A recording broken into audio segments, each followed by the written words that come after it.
بسم اللہ الرحمن الرحیم۔ السلام علیکم بچوں، آج ہماری اردو کی کتاب کا چوتھا لیکچر ہے، باب نمبر 4 اقوالی ذریعہ کا۔ آج سوال نمبر 3 ہے ہمارا۔ آپ میرے ساتھ ساتھ پڑھیں گے بھی اور اس کو لکھیں گے بھی۔ سوال ہے جی، سب سے بہترین لقمہ کون سا ہے؟ سوال ہے، سب سے بہترین لقمہ کون سا ہے؟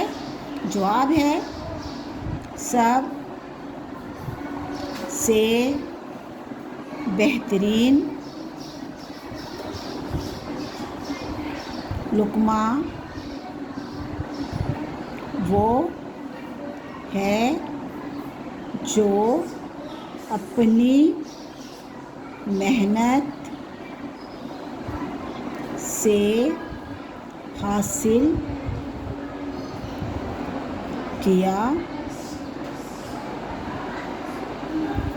جائے۔ سوال تھا ہمارا، سب سے بہترین لقمہ کون سا ہے؟ جواب ہے، سب سے بہترین لقمہ وہ ہے جو اپنی محنت سے حاصل کیا جائے۔ اللہ حافظ۔